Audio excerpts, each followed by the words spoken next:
Okay, so I don't know if there's anyone on right now. Let's see what we can do. If there's anyone on this live stream right now, do me a favor. Let me know if the audio is working. And I've got a delayed version of the screen stream in front of me here. So again, if there's anyone here, let me know if the audio is working. Join the chat there, and we'll talk about what we're doing. I got a bit of a late start here, but we'll make it work. All right. If you're not watching live with us, Mike Brown's working perfect. All right, so if you're watching us right now, we are live. It's just after 4 o'clock. It is February 16th, 4 o'clock my time, February 16th, 2024. And this video is going to be all about beginner bikes. So beginner bikes is sort of a topic that I'm kind of a big fan of talking about. And yeah, we're just going to let a couple of the people join on here. But again, this is live. So let me tell you how this is going to go down. And again, if you're not live with us, this is just a regular YouTube video, but you may find me answering comments in the section here. So let's talk about what we're doing. First of all, beginner bikes. How not to buy the wrong bike is what we're going to talk about. And a couple things. I'm going to tell you what we're going to do in this video, probably the next half hour or so. And I'm going to start off with telling you that I am wrong. So the internet is a lovely place where they like to point out that you are wrong. And I want to be very clear that I am wrong. What I'm doing here is sharing my opinion. I get a lot of comments on this channel about beginner bikes, and I'm giving my opinion.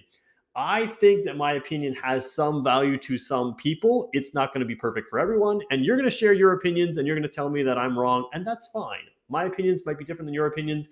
And the thing with a beginner bike is it's a very personal choice. So while I am wrong, when you're a beginner rider and you're asking other people for their opinions, they are also wrong. You have to choose a bike for you. So we all have our biases. We're all going to say things that we think is true for us.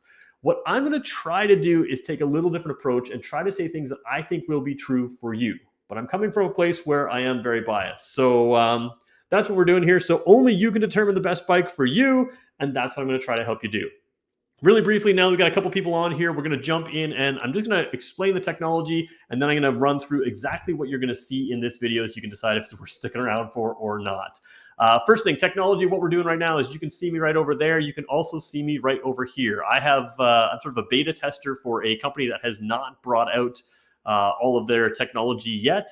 And so you can see me in a couple of different cameras, but more importantly, we can go through a slideshow here that I have. So I'm going to show you that slideshow as we go through this video.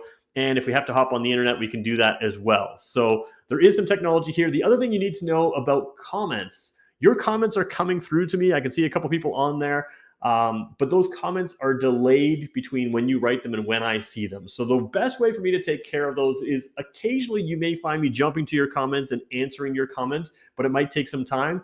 But I will definitely go back through the comment section and make sure that we answer them at the end of this video. So ask comments the entire way through.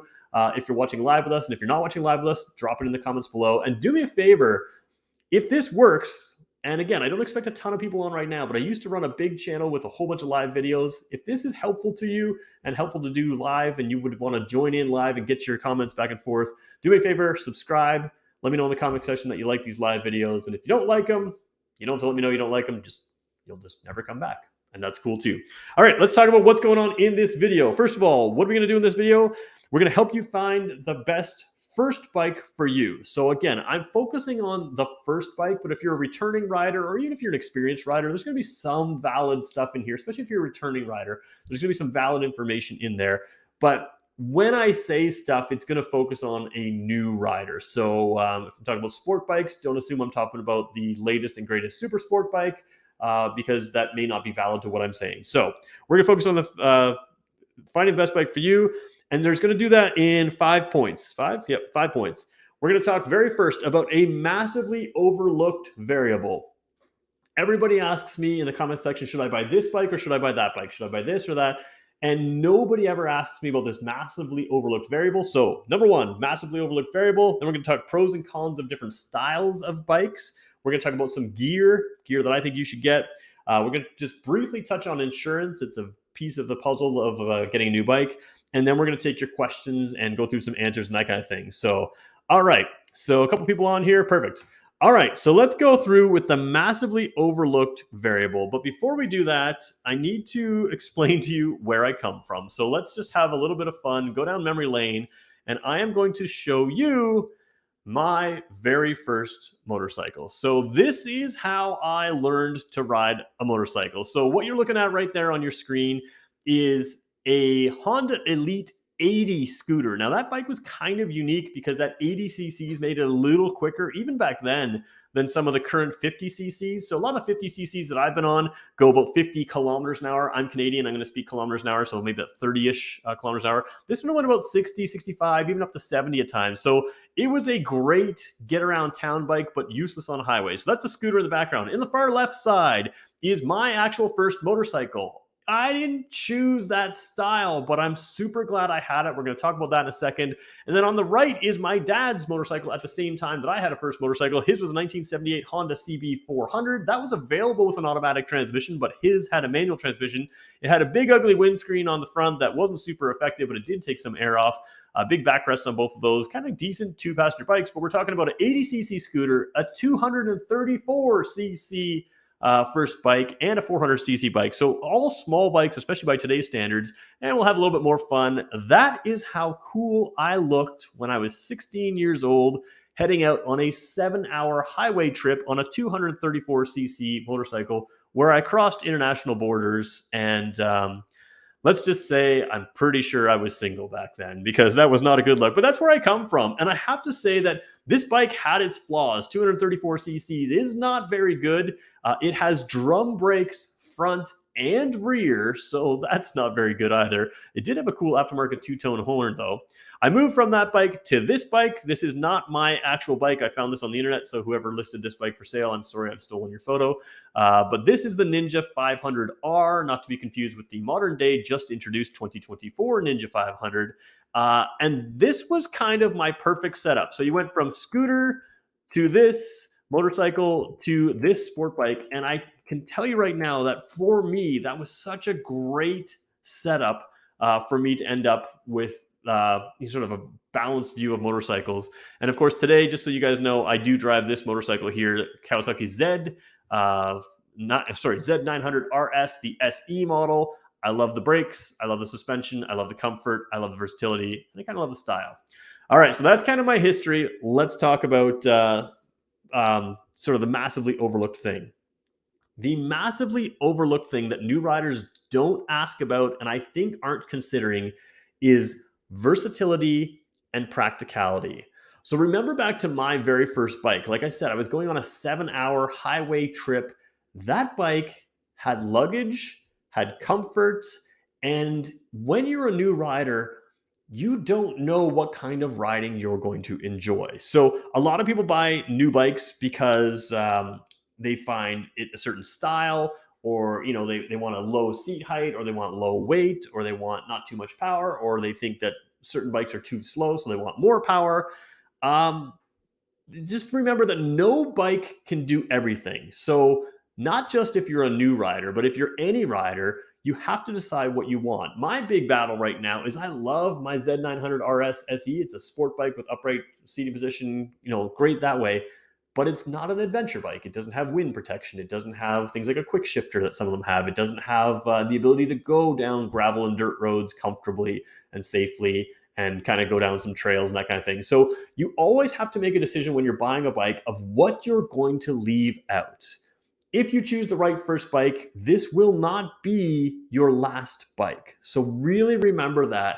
You kind of have to narrow down, what do I want? What do I not want? What can I have for a few years? What can I move on from? And I don't like using the term outgrowing a bike. I think there's a lot of value in low displacement bikes. I think it's a really good way to learn. And I think you can prove to yourself that you can have a ton of fun, even if you don't have a ton of speed. A ton of speed can cause problems, especially if you're a new rider.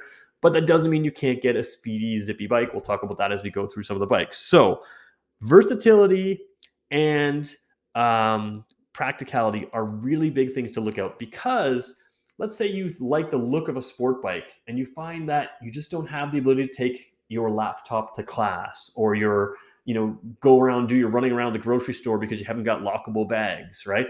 I had a bike that had those things, and it really opened up the versatility of me being able to use that as a run around town kind of thing. It also allowed me to go on trips, which is one of my favorite things to do, is to go on motorcycle trips. I did motorcycle camping at 16 years old, which I wouldn't have been able to do if I bought a different style bike. But my first bike had problems. It didn't have the performance. It didn't handle very well. So the same thing with you are looking for a cruiser. Maybe you want that low seat height of the cruiser, but they don't handle the same way.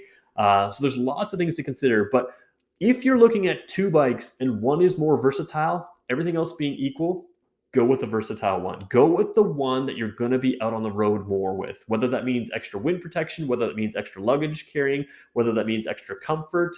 Keep in mind that a lot of people's sport riding is a country road of curving around. Cruisers can handle that sport riding. Like, that still has the same feeling going around a 80 km/h, 50 mile an hour road, country road with those curves.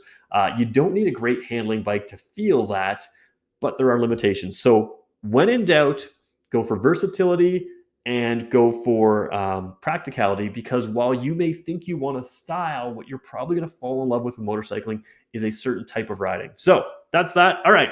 Got any comments coming through here? I got a few things. Always love the points you make with motorcycles in your reviews. Would love to see a Grom and DRZ 400 SM review if you may. We're going to talk about stuff like that. So we'll do something like that. I have done stuff like that. All right, let's talk about pros and cons of different styles from a beginner's rider perspective. So I'm going to start with cruisers, and I'm not going to talk about the big, heavy, Harley Davidson type cruisers. I'm going to talk about the lighter weight cruisers. So things like, let me just zip over to my control thing here. So I'm digging around on my computer. Bear with me here as I just find the slides I want to show you. There's some really great cruisers out there. Let's zip down to this slide right there. You won't see it yet. Let me click onto it. Sorry.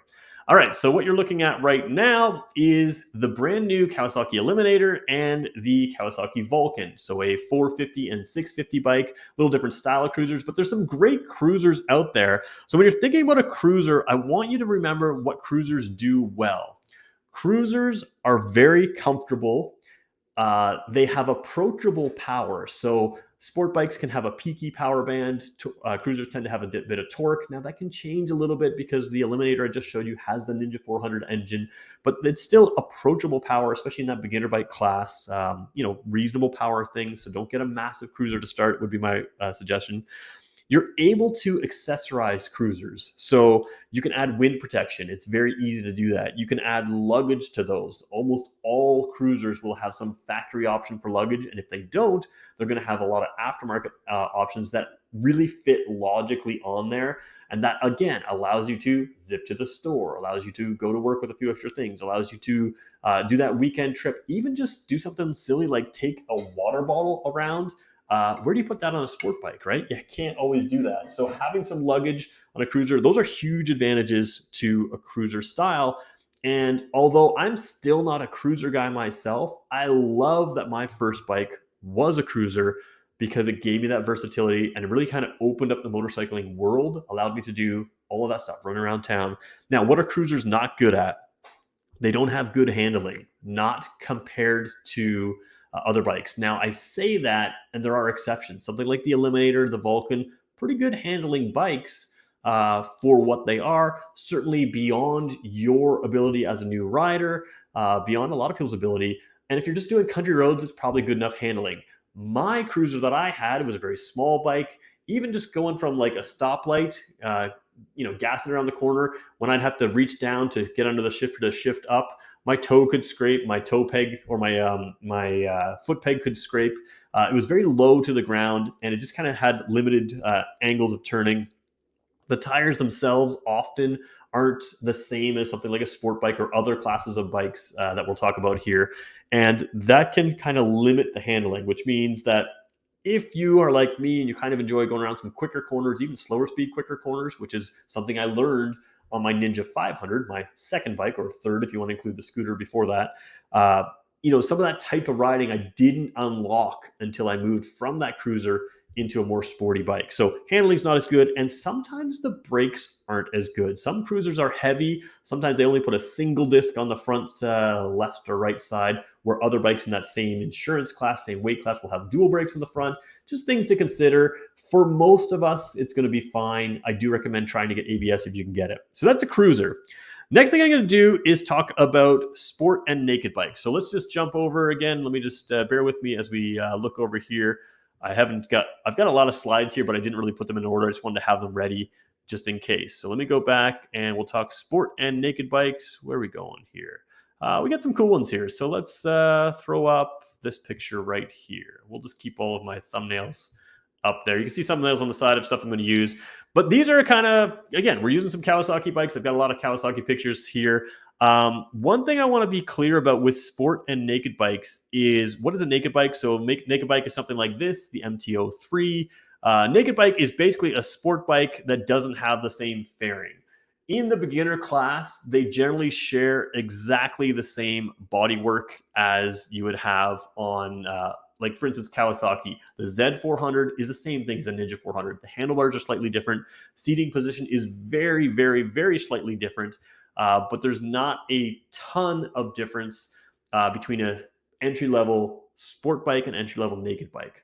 So keep that in mind. One little myth I want to dispel is some people think that a sport bike like a Ninja 400 or whatever one, an R3 versus an MTO3, maybe a little different with the R3, but some people think that the sport bike is far less comfortable than a naked bike. In general, there's a slightly different seating position in the sport bike versus the naked bike, but it's not like the naked bike's fully upright and the sport bike's fully leaned over. A super sport bike will have that race tuck position. And there are exceptions. The KTM 390, RC 390 is a sort of super sport style type bike. But in general, something like Ninja 400 and the Z400 are very, very, very similar seating positions. So don't think of it from a comfort perspective for the most part. An inch here, an inch there generally doesn't change the way you ride. It just makes it a little different. So sport and naked bikes, they're decent to excellent on-road handling. When I say decent to excellent, again, I'll keep using the Ninja 400 as an example. It is a bike that people tweak up a little bit with suspension, but even from stock, take to the racetrack as a low-powered bike, really push it to the limits. Very good handling on those bikes. They have decent comfort as well. They're not cruiser comfort. They're not quite as upright as other bikes, but generally speaking, in this beginner style class, they're decent for comfort. They're not super sport bikes where they're really tough on the wrist. And there's a lot of choice. A lot of manufacturers will give you choice. So like I said, we just showed you Yamaha, we showed you Kawasaki. There's a whole lot of choice. Another one of mine that I think is a really cool bike, especially if you want to add some style. Let me just zip over to here.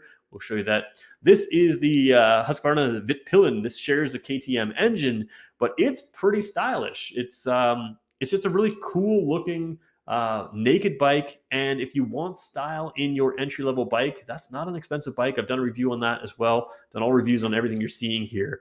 But that's just a real cool option for something that's kind of fun to ride. What is the problem with sport and naked bikes? They are not great for accessories. Generally speaking, you can put a tail bag on these things, a tank bag on these things. It's hard to get luggage on that, but even just like switching the windshield, some naked bikes, they don't really have the setup with that little mini fairing up there. You can't really add wind protection to them in some cases. Same with a lot of the sport bikes, Ninja 400, that kind of thing. You can change the windshield a little bit, but you're not really changing the game a whole lot for adding protection, adding a lot of accessories. They're just harder to accessorize.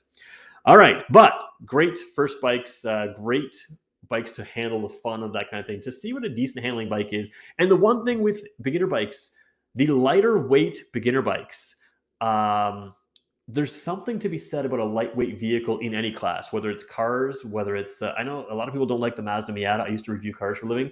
Mazda Miata is a lightweight car. There is nothing else like it on the road. Now, it may not be your cup of tea. It's not a Mustang GT. It's not a Porsche 911. But it is fun to ride in a way that no other, or fun to drive in a way that no other cars are really. And something like these 400-ish cc sport bikes, you can move up to bigger, faster bikes, but you lose sometimes some fun, some nimbleness, some flickability. So those sport bikes are really good options there. I see your comments coming in. We'll keep coming back to them. We'll go with there. But yeah, that's a really good class. Now I'm going to move on to dual sport bikes. I have a controversial view on dual sport bikes, and I'm willing to admit that I am wrong. I don't think dual sport bikes are great first bikes. Now, a lot of people will tell me I'm wrong, and there's very good reasons to say I'm wrong. So let's talk about them really quickly. Dual sport bike is a dirt bike with lights on it. Basically what it is. Let me just pop open the picture here. We'll throw something up here. What have I got? Oh, I got a great one here. Suzuki DR650. So this is a dual sport bike. This is a little bit bigger, 650. We'll talk about CC size. This is a single cylinder, not that quick, almost an adventure bike really, but that's sort of a dual sport bike. It's an off-road bike. The one I'm showing you in the picture is probably not the best example of what I'm talking about, but a lot of dual sport bikes have a fairly thinly padded seat, allow you to really move around on it. They have a fairly small fuel tank. They try to keep the bike very lightweight. And that all leads to less enjoyment on the road. So I'm looking at you as choosing your first bike as your first on-road bike. Now, a lot of people who ride dirt bikes are going to say, hey, that's really comfortable for me, and that's great. But if you ride dirt bikes, you're probably less likely to drop your road bike because you've been riding for a while. And that's one of the benefits of these dual sport bikes. They can be dropped. Those plastics can handle the drop. You can pick them back up, and there's very little expense. I would worry less about dropping bikes. A lot of people say, oh, it's going to happen, it's going to happen, it's going to happen. If you do proper rider training, do some practice, there's lots of YouTube channels that can help you learn to practice. You're probably not going to drop the bike as much as you think you are. But dual sport bikes, to me, it is the cheapest way to go on and off road. I love dual sport bikes as a secondary bike. Now, a lot of people aren't going to ever have two motorcycles, so that's maybe not the fair thing to say. But if you start out with a dual sport bike and think, hey, I might keep it or pass it on to someone in my household, that makes a lot of sense. They're not great off-road and they're not great on-road. What I mean is there are better off-road bikes, even the same bike with different tires for off-road use, because on-road dual sports have to have dual purpose tires. They have to have street legal tires. That can make them not as good off-road. And those tires are also less good on-road. They're a little bit more squishy suspension, and they have very small fuel tanks. So often limited range, that kind of thing. It's just not something I generally suggest for a new rider because it doesn't open up the on-road motorcycling window in the same way that some of these other bikes do. If you want to go off-road, and maybe if you have a little bit more budget, an adventure bike is a good option. Now, there are limited options in the inexpensive section of the adventure bikes. Let's just drop in a couple that I really quite like here. We'll go back to the picture here. Well, here's one that's maybe not for everyone. This is a KLR. This is the exact same competitor to that Suzuki bike I just showed you, but they threw a fairing on there. So you can sort of see that the fairing up there gives you a little bit more protection. Let me just find another one here as I click on. The very next picture is the same bike here with some luggage. So again, we talked about that versatility. You can add luggage. You've got a comfortable windshield. This bike in particular, very good for adding things like GPS, adding other things like that, lighting. You've also got KTM's option. This is an expensive bike. Smaller CCs, but about the same power, lighter weight, very approachable, not super high seat height. Things like cornering ABS, which means it's an ABS that knows. Let me just flip over here. Cornering ABS is something that knows if you're leaning, and if you're leaning, the ABS reacts differently. So the KTM has that. So that's a really cool kind of adventure bike option in there. But adventure bikes are cool. Actually, there's one more I want to show you. Let's see if I can have it in here. Where am I? Let me see if I can go. Oh, this is another good bike. I really quite like this bike. So this bike is, oops, we're not showing you. There we go. That is Kawasaki's, on the right side, Kawasaki's X300 versus X300. Not truly fully adventure bike, but again, a super versatile bike. You can add luggage to it. In fact, I'll show you on Kawasaki's website here. We can show you right there. Kawasaki's website, they show this. 2 people on this bike, and that 2-person bike really adds that ability to take that. All right, I just realized I threw commercials or threw ads in the live stream. Sorry about that, guys. We should do that afterwards. Anyways, this Versus 3 X300 is a very good adventure bike that is very low on power. Not going to argue that. But again, tons of versatility, very cheap price, and dealers will sell it to you pretty cheap because they're not super, super popular. All right, so covered adventure bikes as an option. What do we talk about? The taller seat heights is a negative to them. Many of them have taller seat heights, although in the beginner class, not as much. And it's all the road bike a beginner will need. What I mean is, again, going around those 80 kilometer an hour, 50 kilometer an hour roads, it's no more sporty. You know, you can just, if you're going relatively close to speed limits or just a little bit above, like most of us are going to ride, it's going to feel very similar to a sport bike as far as, you leaning, that kind of thing. Sport bikes and naked bikes going to have more. There's one last thing we're going to talk about, one last class of bike that I get asked about, and then we'll move on to some of the gear and stuff. And let me just, oops, I'm on the wrong one here. Oh, where am I? Okay, we need to show you.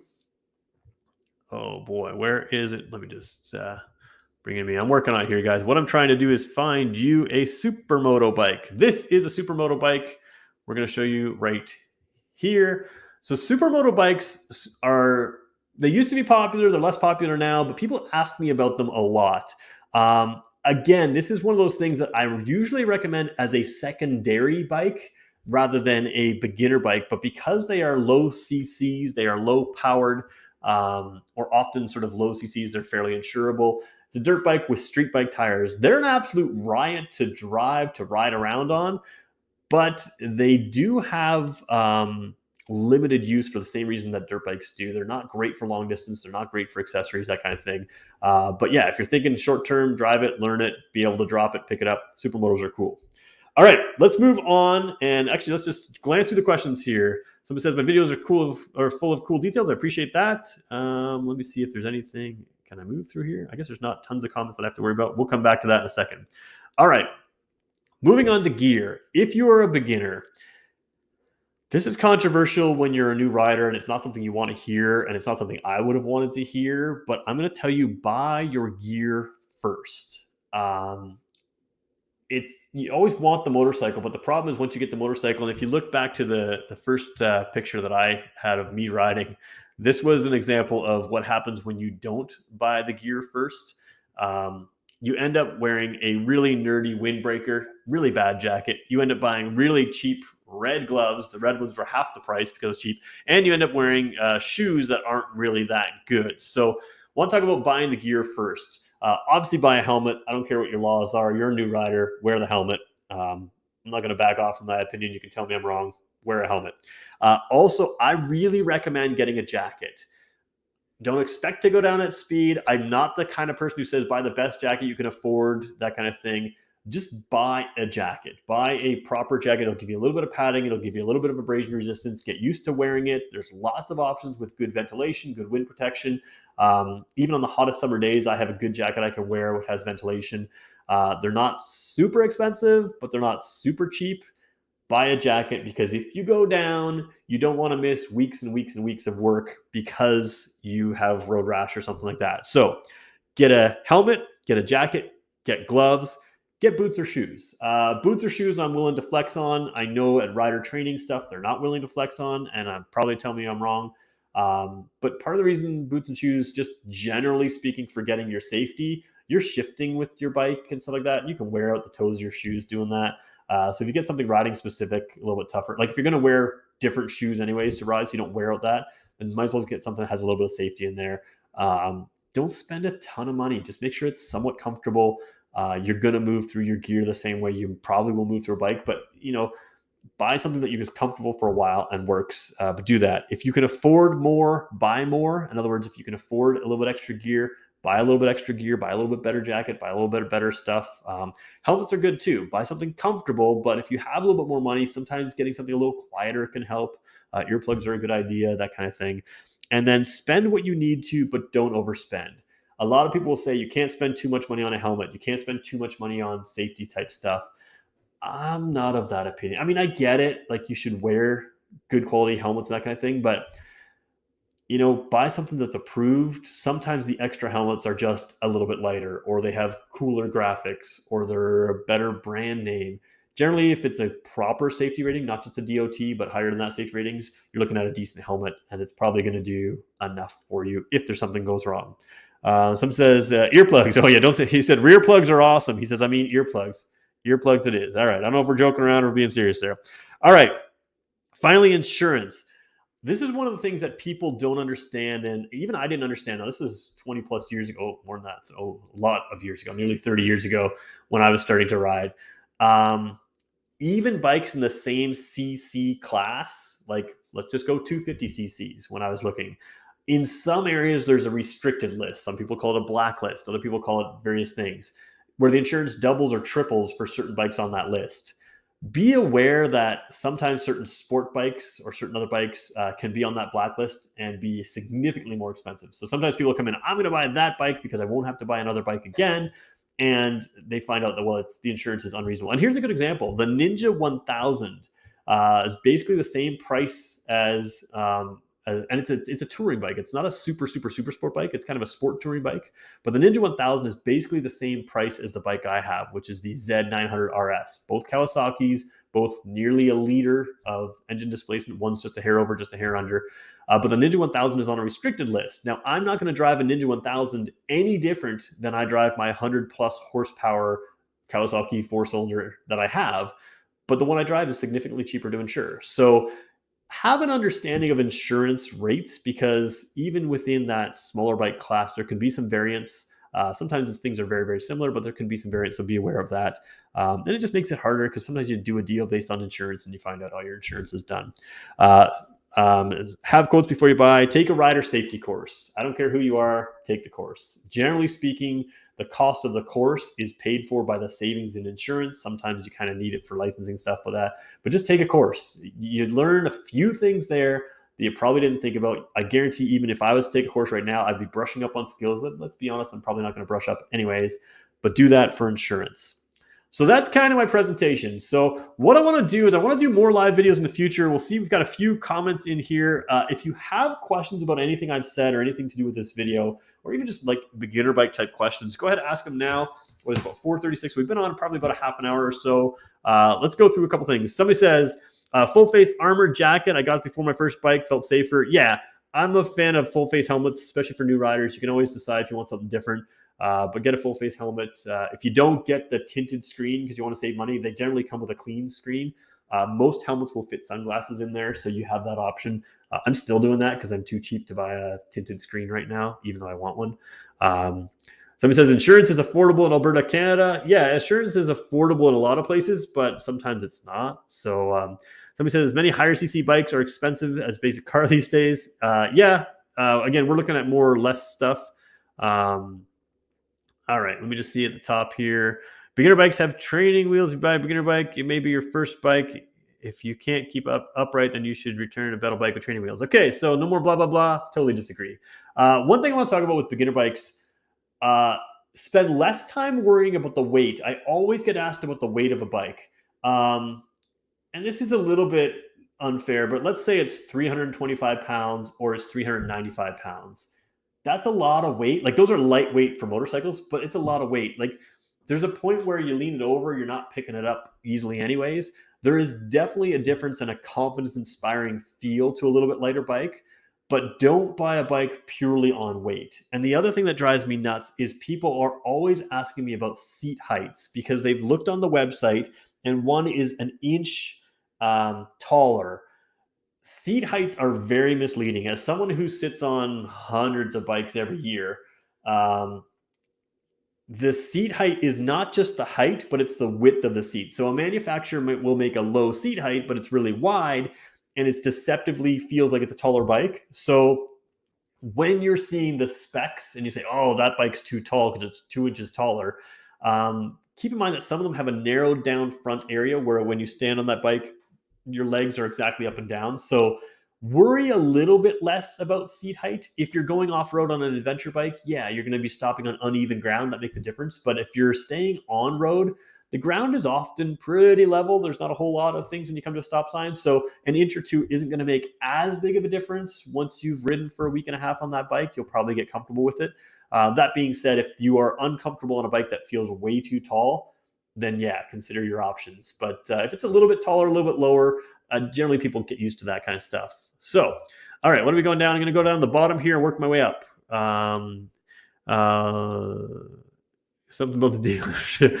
Ninja 400 was best in class in my opinion. Okay, that's the other thing I want to talk about. Best in class. People always ask me which bike is better. There are bikes that are objectively better. I've been a big fan of the Ninja 400 for a while as a beginner bike. It's usually my first one I would suggest. Now there's a Ninja 500. That's a bike I often suggest to new riders. That doesn't mean it's like the MTO3 has a little bit less power. I don't think that you should sit there and buy what someone else has decided is best in class. I recently did a video on the Rivian electric pickup truck. This is what's great about vehicles in general. The Rivian electric pickup truck, Consumer Reports just said it is a brutal vehicle. They don't like the ride. They don't like this. They don't like that. There's 100 reasons they don't like the Rivian R1T electric pickup truck. However, a week later, they came out with the results of their consumer tests, and the number one ranked vehicle by consumers is the Rivian R1T. People who buy it like it. So same thing with like the Versus X300. The Versus X300 or Versus, yeah, the 300cc, that adventure style bike is not as objectively good as a Ninja 400, especially when you take a experienced motorcyclist rider who's doing the tests and writing the reviews. However, for my type of riding, being able to have the bags on the back, being able to have a little extra wind protection, I can tell you right now, I'm going to drive that Versus X300, even with its less power, further, longer, and probably more often later in the season, because here in Canada it gets cold earlier in the season, all those things, and maybe a hair down dirt roads, which means I'm going to go more places with it. So for me, it's not as good of a bike, but it might be better for you. And again, if you're a beginner bike, look at it. What am I going to do in the next 2-3 years? You might find it does more than that, but you'll find out in those first 2-3 years the types of riding you like to do. If you find that you buy that Versus X300 and you just want more power and you just want more handling, then go with that. You can swap it out, you can sell it, you can do what you want. But sometimes the best in class isn't always the best for you. And that's how, for me, that Vitpillen 401, it's not necessarily the best in class, the Husqvarna that I showed you. But it's super stylish and it does a great job and you like it. So, all right. Somebody says, same for me when I watched the ZX4RR video versus 4R video. Bought the RR about 2 weeks later. Okay, so that's good. So naked bikes are generally cheaper insurance, even at smaller CCs. Somebody's asking me that. I don't know about insurance rates so much. I would say two bikes that are naked in sport. So again, let's just keep with the Kawasaki references. Whether it's a Ninja 400 or Z400, I don't think it's a massive difference in pricing there. All right, so somebody else is talking about, there's an A2 license. I'm in Canada. Certain bikes qualify around the world for an A2 rating, which is you can have a lower power. There's a horsepower rating and other stuff. That's a different thing. We'll talk about that in this video because I'm not as familiar with that. And that is that. All right, so I've gone through your questions. If there's a question that I didn't get to that you need to know, start writing it right now. I'll try to finish with a couple of those. The other thing I want to know from you guys, if you're not watching live with us, should we do more of these? I'd like to do more from the office here. I'll be very blunt. I've got a family member who has some health issues. I'm stuck in my house a little bit more often, stuck in my office. I'd like to do more videos like this. We have more stuff to talk about in the beginner bike series. I have lots of things I want to talk about: adventure bikes, other bikes, sport bikes, riders. I want to do more of these, but not if it's not of value to you. So my whole point with this channel as we move forward is hopefully I'll add value to you. Coming up on this channel, pretty much everything 2024 from Kawasaki, Yamaha, Suzuki, KTM, Sur-Ron, other stuff, Can-Am. I'm going to do the 2024 Can-Am Spyder RT Limited next week, Tuesday, I believe. So all the 2024s are coming out. Make sure you subscribe to the channel. I'm going to go through those bikes and I'm going to come back to them again and again. Still working to get a Honda dealer. We got a Honda dealer in town here that haven't talked to the right person yet. So still working to get some of that. I have access to Triumph in the future if I needed to. Lots of stuff. But yeah, if there's bikes you're interested, let me know. Just going to do a final check of the comment section here. Okay, I think that I don't see a whole lot more since we've done that. So we're going to leave it there. I want to thank everyone for watching. When I click end stream here, it cuts out early. So if I seem like I'm just hanging around for a few minutes or a minute or two, I'm just going to let the stream end here. But I want to thank you for joining. We'll try to do this again. It was fun to have some people join in here. I'll go through some of the comments that I may have missed in the live section, try to answer them in future videos, maybe even in the comment section of this video. So I want to thank everyone for joining in. Somebody says, can you ask everyone where they live and ride? Yeah, sure. Let us know where you ride. I don't want to bug on everybody's privacy, but if you ride, tell me what you ride. If you're looking to bike, tell me a couple bikes you're interested in. Let's see if we can add a few comments to this thing, help my channel grow, if that's okay with you guys, because if I can get it to grow, I can do more videos with you guys. And if you find it valuable, that'd be great. So thanks everybody for watching. We'll talk to you in the next one. And like I said, we're going to leave you with this image. And yeah, thanks guys for watching. We'll talk to you in the next one.